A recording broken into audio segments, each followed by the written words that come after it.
She's alive, Naomi. Nicole is alive. Dylan Parker burst through the double doors at 9:47 a.m., his tie loose, his eyes wild with something I hadn't seen in 2 years. Hope. He looked like a man who'd just been handed a lifeline, which was ironic, considering I was about to cut his last one. I didn't look up from the contract I was signing. MY pen moved steadily across the finished paper. Each stroke deliberate $90 million hung on the signature. The kind of money that made men weep and women forget their own names. Get out, I said quietly, or I'll have security remove you. My source sent proof. A photograph, taken 3 days ago in Santorini. She's been in Europe this entire time, Naomi. 2 years. I finally raised my eyes, and something in my expression must have hit him like a physical blow because he stopped mid-sentence. The man who'd once been the crown prince of the East Coast's most powerful family looked at me the way he used to look at my sister. Desperate, hungry, lost. I don't care. You don't care? He laughed, but it came out broken. Your own sister. Your twin. And you don't care? The pen in my hand was custom-made. Kevin Wilson, my chief counsel, had gifted it to me the day I took control of this company. Black obsidian, cold to the touch, with a single diamond at the tip. A weapon disguised as a writing instrument. Let me explain something to you about love and grief, Dylan. I set the pen down and folded my hands on the table. 2 years ago, I was lying in a hospital bed with 3 cracked ribs, a punctured lung, and so much internal bleeding that the doctors gave me a 12% chance of survival. The man I loved, that would be you, stood outside my ICU room and screamed at me, "Dio, you remember what you said?" His face went pale. "That's not fair," I was. "Why didn't you die?" I repeated his words back to him, letting each syllable land like a slap. Nicole should have lived. She was the good one. She was everything. Why did God take her and leave you? The conference room had gone silent. 14 board members, 3 department heads, 2 secretaries, and Kevin Wilson at the end of the table, watching everything with those sharp gray eyes behind his wire-rimmed glasses. "I was grieving," Dylan whispered. "You were drunk. You were 37 years old, and you'd been drunk for 6 months straight. You nearly killed us both when you wrapped your car around that guardrail. And even after all that, even after I clawed my way back from death to save this company, because someone had to, while you were too busy crying into your whiskey, you're standing here in the middle of a board meeting, telling me to celebrate the return of the woman who walked out on all of us?" I stood up slowly, letting him feel the height difference. I was 5'8" in flats. He towered over most men. But right now, I made him look small.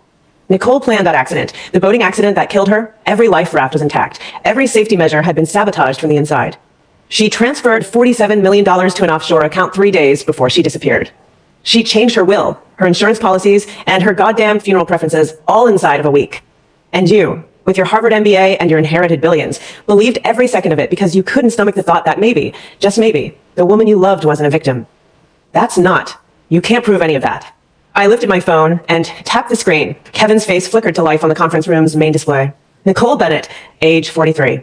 Diagnosed with antisocial personality disorder, narcissistic traits, and a long history of financial manipulation, 0.3 psychiatrists, 0.2 separate clinics. The first evaluation was conducted when she was 19, after she was caught forging our mother's signature on a trust document. The room erupted in murmurs. Play the video, Kevin. A grainy but unmistakable clip appeared on screen. Nicole in a white dress, sitting on the bow of a yacht, speaking to a man whose face was blurred for legal reasons, but whose distinctive Rolex had already been identified by the FBI.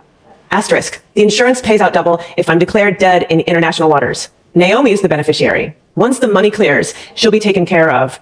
Asterisk, asterisk, and if she gets in the way, asterisk, asterisk, she won't. She's a placeholder. She always has been. Asterisk. I paused the video at the moment my sister's face twisted into that particular smile, the one she'd always worn when she was about to destroy someone. That smile, I said softly, pointing at the screen. You know that smile, don't you, Dylan? That's the one she made when she convinced you to transfer that property in the Hamptons to her name. The smile she made when she lied to you about sleeping with my fiancé freshman year. The smile she made when she stood at Dad's funeral and told everyone I'd been the one to break his heart. Dylan's jaw worked, but no sound came out. 21 years, I continued, walking the length of the table. 21 years of being the backup, the shadow, the consolation prize. My parents called me practical because I didn't complain when Nicole got the better clothes, the better education, the better everything. My teachers called me quiet because I'd learned early that speaking up only made things worse. And you called me your second chance, which is the most insulting thing any man has ever said to me. And believe me, I've heard plenty. I stopped directly in front of him. Nicole walked away. She left me with a company on the verge of bankruptcy, a boyfriend who couldn't stop looking at her old photos, and enough debt to ruin 3 generations of his family. And I fixed it. I took her mess and turned it into a fortune. I rebuilt every relationship she'd burned. I sat on that board and told them you were worth keeping, even when every metric screamed otherwise. Naomi, she's not coming back because she loves you, I said, watching the hope drain from his face. She's coming back because she heard the stock prices recovered. She's coming back because the money's run out. She's coming back to take everything I've built and call it hers again. I gestured to Kevin, who slid a manila folder across the table. Filed this morning. International asset freeze. The Nicole's Swiss accounts, all of them, are locked pending investigation for fraud. Her properties in London and Monaco have been seized, and her passport revoked until the State Department finishes its review. She's been detained at JFK while Customs processes her outstanding warrants. You put a hold on my own wife. Ex-wife, technically. The courts declared her legally dead 18 months ago. The insurance company honored her claim. The death certificate is a matter of public record. Her property reverted to me, and I am under no obligation to return anything that was legally transferred after her death. I leaned in close enough to see the tiny blood vessels in his eyes, the frantic pulse at his throat. Here's what I've decided, Dylan. The board will vote by noon on whether you'll be removed as CEO. I'll be stepping in as acting executive, at least until the internal audit is complete. You have 24 hours to vacate the C-suite. The security protocols have been updated. Your key card won't work. Wait. Nicole will be held pending a psychological evaluation. I've had a preliminary report prepared. If the state's doctors agree with the private assessment I paid for, she'll be remanded to a long-term care facility, not a luxury rehab, not a celebrity spa. A locked ward in a facility that specializes in personality disorders. He backed away, shaking his head. You can't do that. She's your sister. She's my sister. I nodded slowly, which is exactly why I'm the only person in this room qualified to make this decision, because I've lived with her and I know what she's capable of. I know she's not going to change, because she doesn't think there's anything wrong with her. And I know that if she's allowed to walk free, she will keep doing exactly what she's always done. Only this time she'll come for the people I actually care about. I turned to face the board. Vote now or vote later. You all know what this looks like. You know what happens if we let sentiment cloud judgment. I'm not asking you to like me. I'm asking you to decide whether you trust a woman who is willing to die, or at least willing to fake it, or the woman who spent 2 years cleaning up her mess. The first hand went up, then another, then the entire room, some faster than others, but all committed. Dylan Parker had just lost the largest company on the East Coast to the sister he'd once dismissed as a placeholder. I walked out of the conference room without looking back. The click of my heels echoed down the marble corridor, each step measured, each second exactly as planned. I rode the executive elevator down to the ground floor, and the moment the doors closed behind me, I let myself exhale. I don't know why anyone ever thought he was smart. I muttered to the empty space. Kevin appeared at the far end of the lobby, briefcase in hand, the corners of his mouth just barely lifting. They weren't looking at his intelligence. They were looking at his family name, which is worth nothing now. It's worth what you make of it, and you've made it your own. We walked out into the New York autumn, the city's constant hum swallowing our footsteps, a black car idled at the curb. Kevin opened the door for me, and I slid into the back seat, watching through tinted windows as the glass and steel tower of Parker Industries shrank in the distance. You look like someone who just won a war but forgot to mourn the casualties, Kevin observed, settling across from me. I don't mourn the dead. I mourn the time I wasted trying to save them. Fair enough. He pulled a tablet from his briefcase, swiping through screens. Nicole's arrest made the noon news. The footage is already trending on social. Her management team is scrambling. Apparently, they had no idea she was still alive. The agency that represented her has already issued a statement distancing themselves. The insurance company will be filing a lawsuit for fraud, claiming they were misled. The actual payout was contingent on her being legally dead, so they're arguing the law should retroactively apply. Let them argue. I'm not returning the money. IT was paid in good faith, and the courts were satisfied at the time. If they want to fight me, I'll bury them so deep in appeals they'll forget what daylight looks like. He smiled a little at that, the faintest flicker of approval, like a professor watching a particularly bright student. You've learned how to survive them. It's one of the things I admire most about you, Naomi. You turned their cruelty into your weapon. Cruelty doesn't go away. It just finds new targets. I learned that from Nicole. The car weaved through Manhattan traffic, all chrome and impatience, while the city flashed past like a fever dreamed. My phone buzzed with messages I didn't bother to open. Dylan's name appeared on the screen twice, then 3 times, then disappeared entirely when I blocked him. He's trying to reach you, Kevin said. He believes she might still be reachable, that she's not as bad as you think. He's wrong. She's worse. She's always been worse. She'll try to escape the facility. You know that, right? I know. That's why the doctors have already been informed about her history of manipulation. She's in a secure wing with 24-hour monitoring. If she tries anything, the security will have her transferred somewhere with even less freedom. I sat back, watching the needle pierce another block. I'm not angry at her for being herself. I'm angry at everyone who refused to see what she really was. I'm angry at every teacher who called her brilliant when she was cruel. Every parent who praised her while I disappeared. Every man, including the one I loved, who saw her as a prize to win and me as something to settle for. The car stopped at a red light. For one absurd moment, the world seemed to hold still. I don't think I've ever told you, Kevin said quietly, but I was there. 2.6 years AG owed to your family's estate. I saw the way your mother spoke to you, as if you were a piece of furniture. And Nicole, standing behind her, smiling like she owned the world. You were the family's outside counsel. You weren't supposed to notice. I noticed everything. I always do. The light changed. The car rolled forward. I looked at Kevin, his salt and pepper hair, his eyes that were always 3 steps ahead, the way he seemed to exist in a state of absolute calm, even when the world around him was on fire. "Thank you," I said. "For what?" "For seeing me, for seeing her, for believing me when nobody else would." Kevin's face remained neutral, but something in his posture softened. "You deserved better. Not just from him, from everyone." "I have better now," I said, and I meant it. The next few hours blurred together in meetings and follow-ups.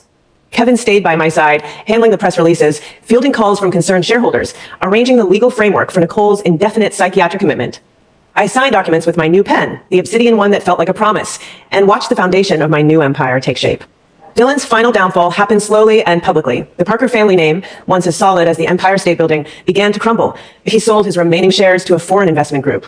He resigned from every committee, every board, every position of authority. I received a letter from his lawyer saying he wanted to meet. I burned it without reading. "You should have given him a chance to apologize," Kevin said, watching the flames curl the edges of the stationery. "He's not sorry for what he did. He's sorry he got caught. There's a difference." "True. But you might feel better if you heard him say it." I shook my head. "I'm past that. The only satisfaction I needed was watching him realize he'd been wrong about every single thing. The rest of it, his guilt, his misery, his eventual downfall, that's for him to live with. I'm not carrying any of it." The last scene played out in a sterile hospital room, 60 miles north of the city. Nicole sat in a corner, her wrists bandaged from a failed escape attempt, her eyes hollow with something I couldn't quite name. The fluorescent lights washed her out until she looked like a ghost in a nightmare. "You're here to gloat," she said flatly. "Gloating requires pride in someone else's failure. I don't feel anything about you. I haven't for a long time." She laughed, that same brittle, practiced laugh from the videos, from the dinner tables of my childhood, from every moment when she'd convinced the world she was the one worth loving. "You think you won, but you're still here, still the sister who is never enough, still trying to prove something to everyone who already made up their minds." I walked to the window and looked down at the courtyard. Patients in blue scrubs shuffled along the path, their faces blank, their gazes lost. "What do you think I'm trying to prove?" "That you matter, that you're not just the lesser version of me." "Nicole." I turned, letting her see my face clearly, letting her read the truth in my expression. "You're never the standard. You are the obstacle, and I've been running circles around you for years. I'm not trying to be you. I'm trying to be myself, which is something you've never understood." For a moment, she looked unsettled. For just a second, she seemed to be looking at me instead of through me. Then the mask snapped back into place. "You'll never be free of me. Even if I stay in here for the rest of my life, you'll always be the one who had to prove her worth. The one who was never good enough for anyone." Her words landed like small blows, but I'd learned to anticipate them. Maybe you're right. Maybe a part of me will always be waiting for validation. But the difference is, I don't need yours anymore. I don't need anyone's. She said nothing to that. I left the facility without looking back. Kevin was waiting in the car, his usual composure intact, a folder of future plans resting on his lap.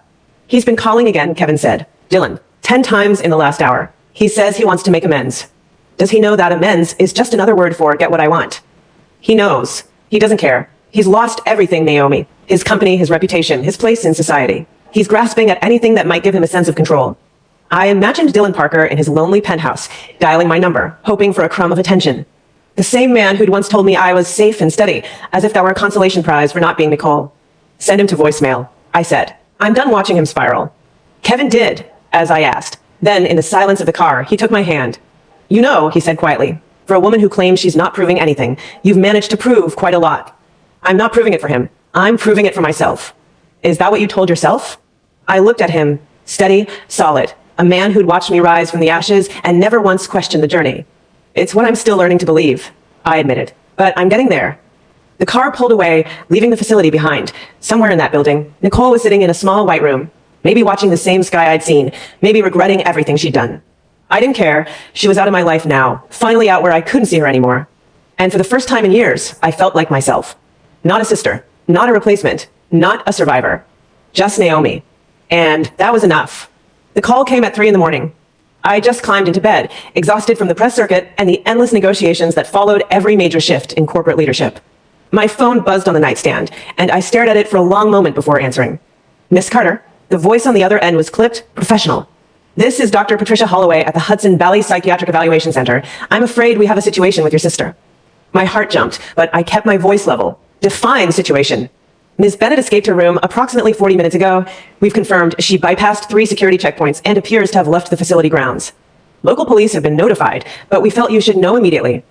I closed my eyes. She was faster than I expected. I'd changed the protocols 3 times, but Nicole had always been clever, too clever for her own good.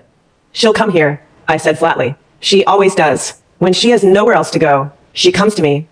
Do you want us to? No, I'll handle it. Call me if you find her first. Of course, miss. I hung up and lay in the dark for a long time. The penthouse was silent except for the hum of the city beyond the glass. Somewhere out there, Nicole was moving through the streets, heading in my direction. And for reasons I couldn't quite explain, I wasn't afraid. I was ready. I'd been ready for years. She showed up at my door at 5:47 a.m., still wearing the hospital scrubs, her hair a wild tangle around her face. I'd been expecting her, of course. I'd even left the lobby door unlocked, but seeing her standing there, shivering in the dawn light, still sent a shock through my system. You look terrible, I said, stepping aside to let her in. Nicole laughed that brittle laugh. You look exactly the same, still trying to pretend you're better than everyone else. I don't pretend. I know I'm better.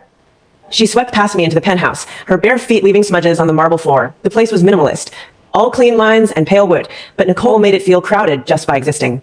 She always had. I found your little video, she said, spinning to face me. The one with the yacht. I have to hand it to you, Naomi. You're getting better at playing the victim. I don't play. I survive. She drifted toward the windows, looking down at the city as it woke beneath us. You always did have a flair for the dramatic. All those years of being the quiet one, and look at you now. The big bad CEO who put her own sister in a mental hospital. You didn't break out to talk about my career. No. She turned, and for a moment I saw something genuine flicker behind her eyes, something that looked almost like fear. I broke out because I need your help. I waited. Someone's been following me ever since I got back from Europe. A man with a camera and a bad attitude. He found me at the hospital. He's the one who tipped off the press about my arrest. People follow you, Nicole. You're a public figure, a notorious one. This is different. He's not a journalist. He's someone else. Someone who knows things. What kind of things? She crossed her arms and stared at the floor. The yacht, the money, your little video. He knew all of it before it hit the news. He knew about my accounts, my properties, my travel history. He told me he was working for an insurance company, but that's not true. He's working for someone else. I studied her carefully. The old Nicole would have had an angle by now, a plea for sympathy, a half-truth designed to manipulate. But this version, standing in my living room in stolen clothes, seemed genuinely unsettled. Why should I believe you? Because I'm your sister. She said it like it was still supposed to mean something. Because I'm all you've got left.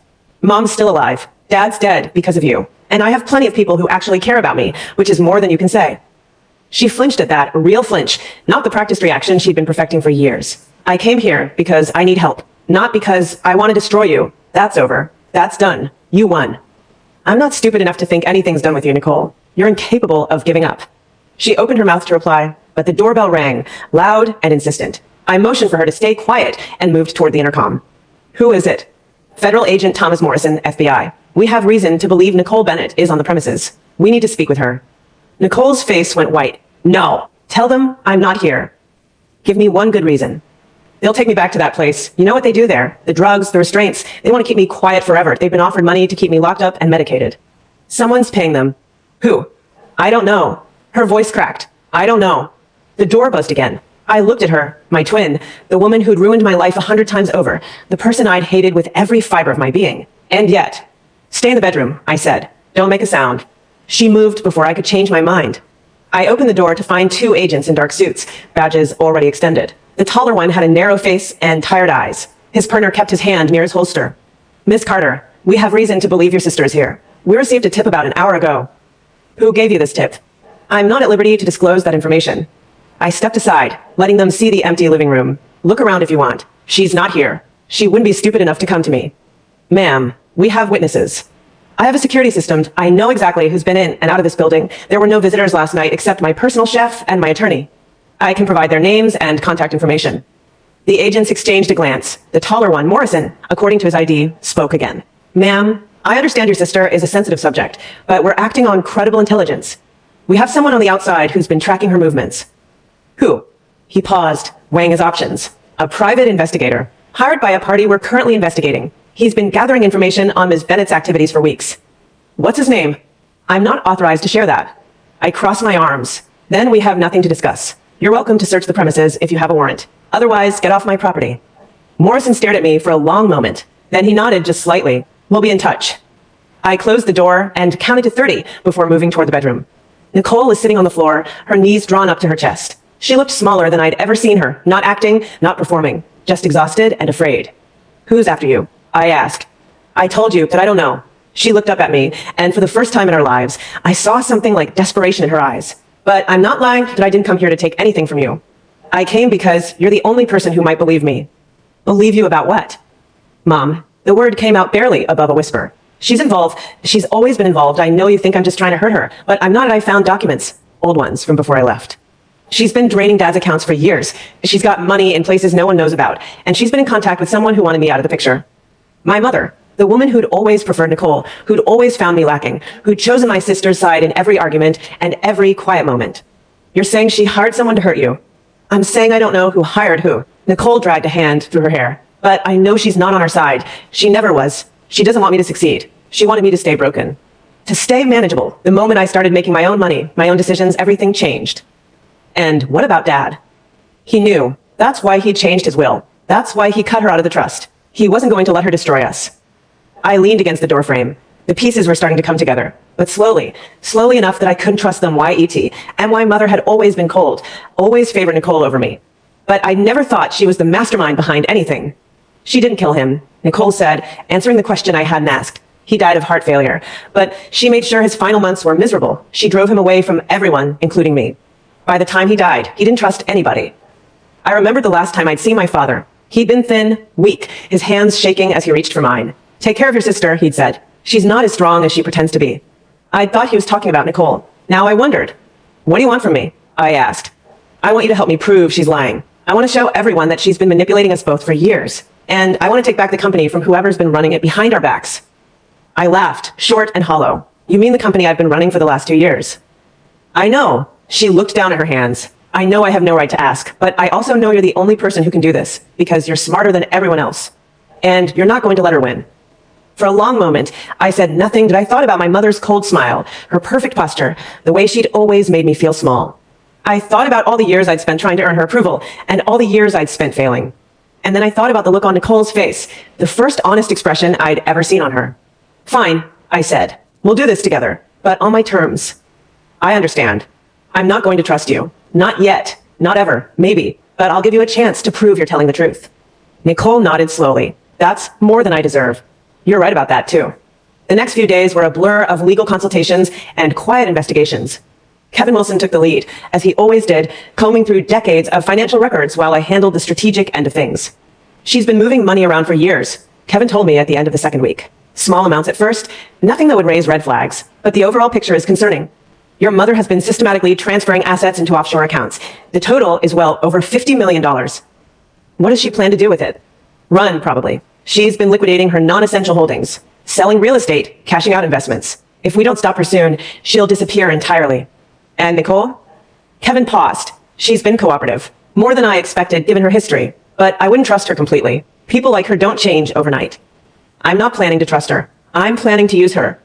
He smiled, that faint approval flickering across his face. That's the Naomi I know. Nicole stayed in the penthouse, under constant surveillance. I'd arranged for security to be present at all times, not for her protection, but to prevent her from pulling any of her old stunts. She'd been remarkably patient about it, which worried me almost as much as her escape from the facility. You're waiting for her to do something, Kevin observed one evening. Something that proves she's still the enemy. Because she is still the enemy. She'll always be the enemy. This is just a temporary arrangement. Is it? I looked at him sharply. What do you mean? I mean, I've been watching her. She's different. Not entirely different, but different enough she's scared in a way she wasn't before. That doesn't mean she's reformed. But it might mean she's telling the truth about your mother. She's a trained manipulator. She's been acting her whole life. Why would she stop now? Because she might actually need your help this time. I stared at him for a long moment. The idea was unsettling, that Nicole might not be playing a game, that the cracks in her armor might be real. Even if she is telling the truth, I said, finally, it doesn't erase the things she's done. No, but it might change how you handle her. The confrontation came 3 days later. My mother, Eleanor Bennett, arrived in my office without warning, flanked by her attorney and a publicist who was clearly there to spin the narrative before it could spin out of control. Naomi. She breezed past my assistant without waiting for permission. I'd like a word. I didn't stand. I didn't offer her a seat. I just looked at her. Funny. I was just thinking about you. I'm sure you were. She settled into the chair across from my desk, crossing her legs in a way that suggested she owned the room. I heard Nicole escaped. I also heard she came to you. She did. And you're helping her. It wasn't a question. I'm helping her build a case against you. My mother's smile tightened, just barely. That's absurd. I have nothing to hide. Then you won't mind answering a few questions about Dad's estate, about the accounts you've been draining, about your contact with a private investigator who's been following Nicole since she got back. She waved a hand, dismissing the accusation. Those are meaningless rumors, Naomi. If you were to consult a competent lawyer, you'd know that. I have a competent lawyer, several, in fact, and they've already found enough evidence to freeze your assets pending a full investigation. The smile vanished. You wouldn't dare. You're right. I wouldn't have dared 2 years ago. But things have changed, Mother. I've changed, and I'm done letting you get away with everything. She stood up, her composure cracking for the first time. You don't understand what you're doing. You don't understand anything about this family. Then explain it to me. Explain why you've been draining Dad's accounts for years. Explain why you made sure Nicole was out of the country when he died. Explain why you've been fighting every single attempt I've made to stabilize this company. I was protecting the family's interests. Whose interests? Yours? Or everyone else's? She didn't answer. She just stood there, breathing hard, looking at me like I was a stranger. Here's what I know, I said. Dad's will named me as the primary executor. He made Nicole and me the beneficiaries of the trust. You were explicitly excluded, and for good reason. Because he knew what you were doing behind his back. You don't know anything about your father's intentions. I know he asked me to take care of Nicole. I know he was afraid of something. And I know he didn't trust you. She laughed, a brittle, ugly sound. Your father was a weak man. He let everyone walk all over him, including you. And you didn't. You let nobody walk all over you. But you let everyone else suffer the consequences. I pressed a button on my desk. Kevin appeared at the door, a folder in one hand and a tablet in the other. Security, I said. My mother is leaving now. She won't be returning. If she has any further business with this company, she'll go through our legal department. You can't do this, she said. I'm your mother. You lost that privilege the day you decided Dad's money was more important than either of your daughters. Kevin escorted her out, politely but firmly, the way he did everything. I sat in the silence of my office for a long time, letting the weight of what had just happened settle into my chest. Nicole appeared in the doorway, her expression unreadable. You did it, she said. You actually did it. I told you I would. I know, but I didn't think you would. She took a step closer. You have to understand, Naomi, for my entire life, she controlled everything, every decision I made, every relationship I had. She was always there, pulling the strings, and now she's gone. She's not gone. She's just been removed from the situation. There's a difference. I know. Nicole's voice was steady, quieter than I'd ever heard it. I know she's still out there, but for the first time since I was a kid, I feel like I can breathe. I looked at my sister, the woman I'd hated for so long, the woman who'd made my life a living hell. And for the first time in years, I saw something in her eyes that wasn't performance. I'm not forgiving you, I said. Not yet. Maybe not ever. But I'm not going to let her win. Nicole nodded slowly. That's more than I deserve. Yeah. I turned back to the window, looking out at the city. You keep saying that. It's true. It's always been true. She left the office, and I was alone again. Somewhere in the city, my mother was scheming. Somewhere across town, Dylan Parker was still trying to call me. And somewhere in the facility upstate, the doctors were wondering what had happened to their missing patient. But right now, in this moment, I had everything I needed. Power, control, and a second chance to do something right. The call came 2 hours later. Kevin's voice was tight, controlled, which meant something was wrong. She's gone, he said. Nicole. She left the penthouse about 30 minutes ago. Security tried to stop her, but she had a fake ID and she knew the access codes. What do you mean she knew the codes? I mean someone gave them to her. Someone on the inside. I hung up and grabbed my coat, already moving toward the door. Nicole had betrayed me. Of course she had. She was who she'd always been, a liar, a manipulator, a woman who couldn't be trusted. But something didn't add up. If she was going to run, why had she shown up at my door in the first place? Why had she told me about her mother? Unless she had another plan entirely. I found her at my mother's estate, the old house in Connecticut, the one I hadn't visited in years. She was standing in the garden, facing the house with a look I couldn't quite read. What are you doing here? I demanded, waiting for her. Nicole didn't turn around. She's been hiding everything in this house, that I know there's a safe in the library. I know it's got documents about Dad's will, about the money she's been moving, about everything. She could kill you. I don't care. If she's going to destroy us, she's going to have to do it to my face. I walked up beside her. You could have told me you were coming here. Would you have let me? No, I realized. I wouldn't have. I would have tried to stop her, to protect her, to handle everything myself like I always did. No, I admitted. I wouldn't have. Exactly. Nicole smiled, but there was no cruelty in it this time. You always try to fix everything alone. You think that's strength. But sometimes strength is knowing when to let someone help you. She held out her hand, an offering, a truce, a promise. This isn't about trust, she said. This is about survival. Ours. Together. For a long moment, I just looked at her. Then slowly I took her hand. Let's finish this, I said, one way or another. The old house hadn't changed in 20 years. Same ivy-covered brick, same iron gates, same sense of suffocation the moment you stepped through the front door. I'd spent my childhood here, hiding in corners, trying to stay small enough that nobody would notice me. Funny how some places never stop feeling like traps. Nicole pushed open the side entrance without hesitation. She knew this house better than I did, always had. While I'd been learning to disappear, she'd been learning to navigate. Library's this way, she said, already moving through the dark hallway. She keeps the safe behind the third, painting on the north wall. Classic hiding spot. How do you know that? I found it when I was 17, and she didn't think I was smart enough to figure it out. Nicole glanced over her shoulder, something almost like humor flickering across her face. She always underestimated you, but she underestimated me too, just in different ways. We reached the library, a cavernous room lined with leather-bound books that nobody had ever read. The painting was exactly where she'd said it would be, a pastoral landscape that my mother had always claimed was her favorite. Nicole lifted it off the wall, revealing a steel safe embedded in the plaster. Combination's Dad's birthday. He told me before he died. You knew about the safe, and you never said anything? I didn't think I needed to. She spun the dial, her movements practiced, precise. I thought I could handle it on my own, that I thought if I just played along long enough, I could get out clean. Then I found out she'd been watching me the whole time. The safe clicked open. Inside were stacks of documents, neatly organized and dated. Nicole pulled them out one by one, spreading them across the desk like a dealer laying out cards. Look at these, she said, pointing at a series of ledgers. She's been moving money through shell companies for years. Not just Dad's money, her own, too. Family trust funds, investment accounts, even some of the money from the insurance payout after the accident. I picked up the first file, scanning the contents. The handwriting was familiar. My mother's tight, precise script, each entry careful and deliberate. She'd been building this empire in secret while the rest of us fought over scraps. She's been planning this a long time, I said slowly. This isn't a recent thing. This goes back decades. Decades. Nicole confirmed. Look at the dates. She started funneling money out of the family accounts right after you were born. I felt something cold settle in my chest. Why then? Because Dad changed his will. He wanted to make sure both of us would be protected. She didn't like that. So she started hiding money, creating a separate reserve that Dad couldn't touch.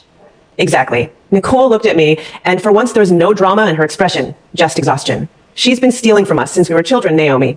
She never intended for either of us to inherit anything. I dropped the file and turned away, my hands shaking. All those years of fighting, the competition, the resentment, the endless struggle for approval, and it had all been manufactured. My mother had pitted us against each other because it was easier to control us that way. We need to get these documents to Kevin, I said. He can trace the accounts, freeze everything. That's not all. Nicole pulled out another file, bigger than the rest. There's something else, something I didn't expect to find. She opened it, revealing photographs. Old ones, yellowed with age, a man I didn't recognize, standing next to my mother on a beach somewhere. They were holding hands. He was smiling at her like she was the only person in the world. Who is that? I asked. Nicole's voice was barely above a whisper. I think it's our father. That's not Dad. Dad was taller, and he had. Look closer. She pointed at the man's face. The eyes, Naomi. The same eyes as yours. The same bone structure. I looked at the photograph, really looked, and felt the ground shift beneath me. The man in the photo had my father's jawline, his nose a smile. But he was younger, leaner, with a sharpness in his expression that I'd never seen in the man I'd grown up with. This can't be right, I said. Mom would never. She would. She always did. She just got better at hiding it. I sat down heavily in one of the leather chairs, the photograph still clutched in my hand. My entire childhood was being rewritten in real time, each new piece of information dismantling the story I'd told myself for years. Did he know? I asked. Did Dad know? Nicole shrugged, but there was something raw in the gesture. I think he suspected. That's why he changed the will. That's why he kept a separate set of records, hidden away from her. He told me once before he died, he said, your mother is very good at making people believe what she wants them to believe. I didn't understand what he meant until now. We sat in silence for a long moment. Somewhere upstairs, a floorboard creaked. Someone's here, I whispered. Nicole froze. She's not supposed to be here. I checked the security logs. She's in the city. Maybe she came back early. Or maybe someone else is in the house. I stood up slowly, moving toward the doorway. The noise came again, footsteps, soft and deliberate, heading in our direction. Whoever it is, Nicole said, we need to leave. Now. We grabbed the files and moved toward the back staircase, the one that led to the servants' quarters. The footsteps followed, faster now, and I heard a voice I recognized. Naomi? Nicole? Is that you? My mother's attorney, Richard Harmon, a man I'd known since I was a child, who'd been the family's legal counsel for longer than I could remember. We're just leaving, Richard. I called out, my voice steady despite the racing of my heart. No need to trouble yourself. I'm afraid I can't let you do that. He appeared at the top of the staircase, blocking our exit. He was older than I remembered, grayer, more stooped, but his eyes were just as sharp. Your mother entrusted me with certain documents. She also asked me to make sure you didn't find them. Those documents belong to the family, Nicole said. She stole them. She would disagree with that assessment. He moved down the stairs, slow and deliberate. And she also asked me to deliver a message. She says you're welcome to keep whatever you found. It's all copies, anyway. The originals have been moved somewhere safe. So she knew we were coming. Your mother is many things, but she's rarely careless. Richard stopped a few feet away, studying us with an expression I couldn't quite read. She's been expecting you for weeks, actually. Ever since Nicole made contact. Nicole's face went pale. You knew about that? Of course. I know everything that happens in this family. It's my job. I stepped forward, placing myself between Nicole and the attorney. What does she want from us? Why has she been doing all of this? Richard laughed, a dry, humorless sound. She wants what she's always wanted, control, power, a legacy that doesn't include either of you. She's not trying to destroy you. She's trying to make sure you don't matter. There's a difference. What about Dad? Your father was a good man, a weak man, but a good one. He loved you both, even when it was inconvenient. That's why he tried to protect you. But he wasn't strong enough to stand up to her, and he wasn't smart enough to outmaneuver her. In the end, she got everything she wanted from him, just like she gets everything she wants from everyone. He pulled a phone from his pocket and pressed a button. They're at the house, he said into the receiver. I'll keep them contained until you arrive. Who are you calling? Nicole demanded. Doesn't matter. You need to leave now, Richard, while you still can. He tilted his head, considering. I'm not afraid of you. Naomi, I've known you since you were a baby. You have your father's courage, but you also have his sentimentality. That's going to destroy you eventually. Get out of my way. Or what? You'll call the police. Your security team? I have a team of lawyers who will bury any case you try to bring. And I know exactly where every single skeleton is buried in this family. Including yours, Naomi. I felt a cold fury rising in my chest. You don't know anything about me. I know you were the one who drove the car that night. The accident that nearly killed you and Dylan. The police report said it was mechanical failure, but I know the truth. You put your foot on the pedal and aimed for the guardrail. The words hit me like a physical blow. The room tilted around me, and for a second I couldn't breathe. You can't prove that, I said. I don't need to prove it. I just need to know it. And now I know something about you that you've never told anyone. That makes me dangerous. Nicole was staring at me, her eyes wide. Naomi, what is he talking about? Nothing. He's lying. Richard smiled, the expression thin and unpleasant. Am I? Then why are you shaking? I steadied myself against the desk, forcing my breath to slow. What do you want, Richard? What does she want? To make a deal, she's willing to give you control of the family trust, the real trust, not the shell accounts. If you agree to let her live out her life in peace and no legal action, no public exposure. Just silence. And if I refuse? He shrugged. Then I have a very long list of things I'm prepared to make public. Things about your father, about you, about Nicole. Things that would destroy this family's reputation forever. They already hate us, Nicole said. What difference does it make? Because there's a difference between being hated and being destroyed. I can make sure you never work again, never have a normal relationship again, never step foot in polite society again. All of your accomplishments, everything you've built, will crumble. I looked at Nicole, and she looked at me. In that moment, something passed between us, an understanding that went deeper than words. Call her, I said finally. Tell her we'll meet, but not here, somewhere neutral. Richard nodded slowly. I'll arrange it. You'll hear from me within the week. He walked out of the library, his footsteps fading into silence. Nicole turned to me, her expression unreadable. You want to explain what that was about? The car? No. I picked up the photographs and stuffed them into my coat. Not right now. Right now, we need to get out of this house before she decides to change the terms of the deal. What are we going to do? I walked past her toward the back exit. We're going to fight. The only way we